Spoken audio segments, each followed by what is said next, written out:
Hey everybody, it's Jason Blaha here, and it's time for part 2 of the Monday Q&A, so let's get to it. Do you feel correct form on squat, bench, deadlift has become something made overcomplicated by the YouTube community? That's tough to answer. It's a yes and no, because these are highly technical lifts. They need to be executed perfectly.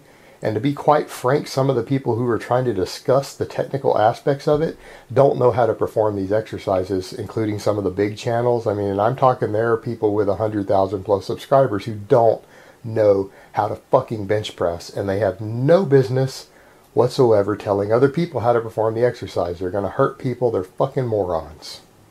If they're flaring their elbows at the bottom, or they're touching the bar above their nipple line, or they're stopping short of the chest because they don't know how to perform the movement correctly, they're a fucking moron, and they have no business teaching anybody how to bench press.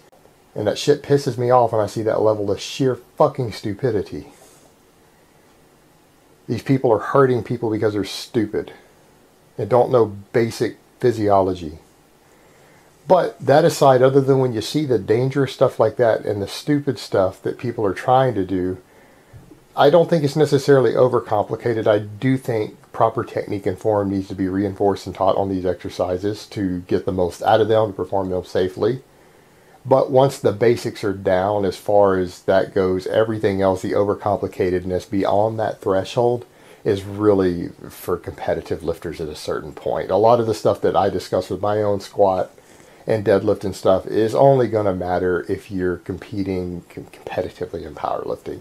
And if you're not, it's beyond a certain threshold. It's really just not that big of a deal. If you're not trying to squeeze out that last 20 pounds or 10 kilos on a competition type lift. But as far as a lot of the stuff goes, I see some really, really bad technique being taught. It's actually quite dangerous to people. All right, next question. Any advice for natties that want to retain as much muscle, lose as little strength while doing lengthy 6-month plus cuts? Well, I like what you said, lengthy 6-month plus cuts, because if someone is truly drug-free, they want to get lean or lose body fat, doing it as slowly as possible is the best way to retain muscle mass. Leave the fast cuts to the morbidly obese and for people on drugs.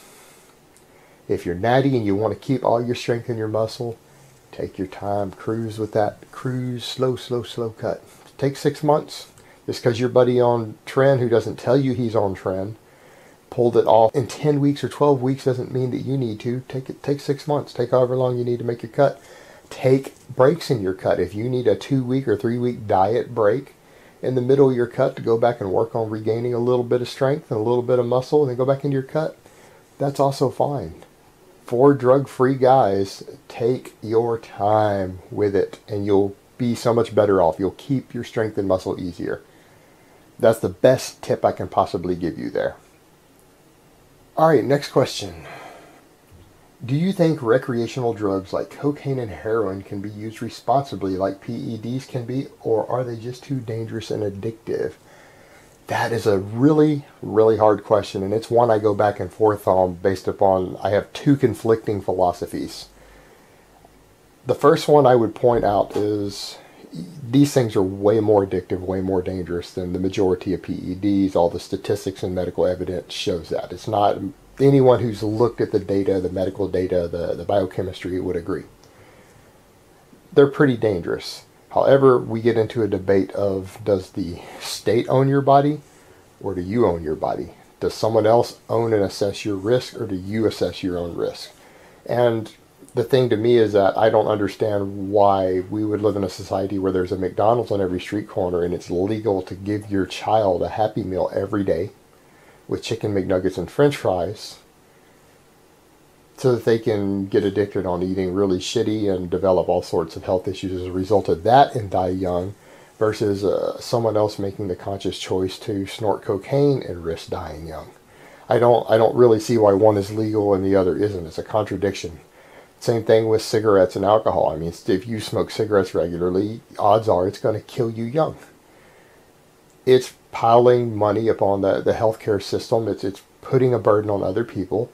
So if that's legal, why can't people use heroin? It's the issue of some stuff is bad for you is legal and other stuff isn't, if it's not even half the time based upon how soon it's going to kill you or if it's going to kill you or not. I don't know. It's really kind of one of those things of either everything needs to be illegal or nothing does. Or at the very least, they need realistic restrictions upon it. If you're going to put someone in prison for doing something that's dangerous to themselves, rather than get them the help that they need, what's the point of making it illegal? Again, it goes back, we should be making, trans fats illegal. We should be making giving McDonald's to your children a felony if we're going to throw people in prison for drugs. Now, if we would require mandatory rehab to get people off the drugs, not to put them in prison because they're not a violent or a dangerous criminal, that would be a different issue. Decriminalize it and have like a mandatory rehab because you feel it's really too dangerous for people. Okay, that would make a lot more sense than the current American model, which is just fucking moronic. Alright guys, but that's really all I have to say on that today. I hope it has been informative, and I will talk to you guys next time.